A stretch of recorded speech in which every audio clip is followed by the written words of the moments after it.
Welcome back to my channel जय श्री कृष्णा। महाभारत में ऐसे कई रहस्य हैं जिनके बारे में बहुत ही कम लोगों को पता है। महाभारत भगवान श्री कृष्ण से जुड़ा और श्री कृष्ण पर भी खत्म हुआ है, शुरू होकर अंत हुआ है महाभारत का। भगवान श्री कृष्ण ने मथुरा में जन्म लिया, गोकुल में पले बड़े और द्वारिका में शासन किया, जो कि 7 पुरियों में से एक है और 4 धाम यात्रा में से एक है। द्वारिका में भगवान श्री कृष्ण की 8 पत्नियां थे। इनके नाम रुक्मणी, जामंती, सत्यभामा, कालिंदी, मित्रविंदा और लक्ष्मणा था, जिनसे उनके कई पुत्र और पुत्रियां थे। लेकिन उनके एक पुत्र का विवाह दुर्योधन की पुत्री से हुआ था। भगवान श्री कृष्ण और जामंती के पुत्र का नाम साम था, जो भगवान श्री कृष्ण की तरह 16 कलाओं से संपन्न था। जामंती वही है जो भगवान श्री कृष्ण की मदद किए थे, जामंती की पुत्री।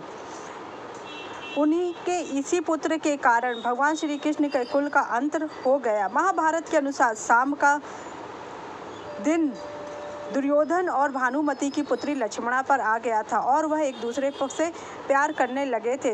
दुर्योधन के पुत्र का नाम लक्ष्मण और पुत्री का नाम लक्ष्मणा था। दुर्योधन की पत्नी का नाम भानुमति था। दुर्योधन ने भी भानुमति का स्वयंवर से ही अपहरण किया था। उसके बाद दुर्योधन का विवाह भानुमति से हो गया था। उसके बाद उसकी ये संतान है। दुर्योधन अपने पुत्री का विवाह श्री कृष्ण के पुत्र से बिल्कुल नहीं करना चाहता था, इसलिए साम और लक्ष्मणा ने गंधर्व विवाह, प्रेम विवाह कर लिया। उसके बाद साम ने लक्ष्मणा को अपने रथ पर बैठा ले जाने लगा। जब विवाह की बात कौरवों को पता चली तो दुर्योधन ने हस्तिनापुर की पूरी सेना के साथ उस पर हमला कर दिया।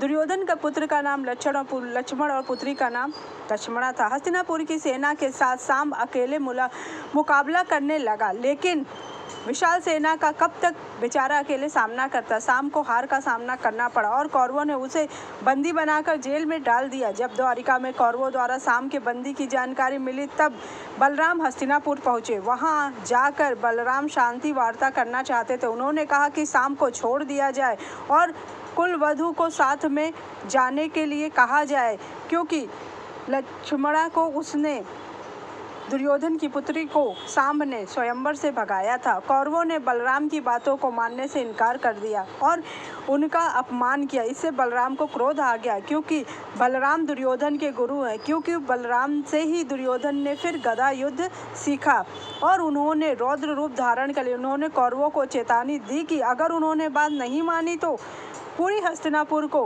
गंगा में बहा दिया जाएगा। लेकिन कौरव तब भी नहीं माने, तो बलराम ने अपने हल से हस्तिनापुर पर प्रहार किया और खींचकर गंगा में डुबोने के लिए चल पड़े। बलराम के प्रहार से पूरी हस्तिनापुर में हाहाकार मच गया। सभी लोग अपनी जान बचाने के लिए इधर उधर भागने लगे। कौरव भी बलराम के इस रूप को देखकर डर गए और माफ़ी मांगने लगे और उनकी सभी बातों के लिए हाँ कर दी। बलराम ने कौरवों को माफ़ कर दिया और कौरवों ने बलराम के साथ साम और लक्ष्मणा को द्वारिका भेज दिया। द्वारिका में साम और लक्ष्मणा का वैदिक रीति रिवाज से विवाह संपन्न हो गया। यह विवाह महाभारत की प्रसिद्ध घटना है। इसी विवाह के नाते ही भगवान श्री कृष्ण और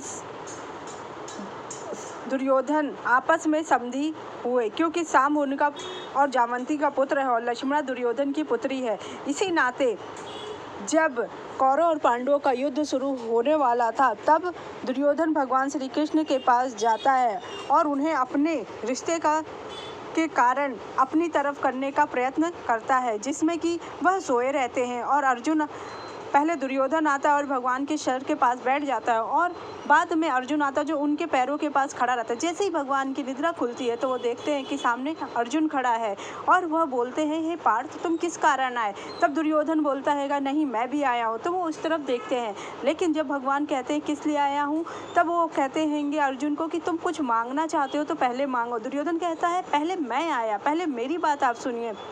लेकिन भगवान कहते हैं अर्जुन छोटा है और उसको मैंने पहले देखा, इसलिए उसे मांगा। तब भगवान से अर्जुन कहते, हे प्रभु, मैं चाहता हूँ कि आप हमारी सेना की तरफ से युद्ध करें। तो भगवान कहते एक तरफ मेरी नारायणी सेना और एक तरफ मैं खुद अकेला निहत्था।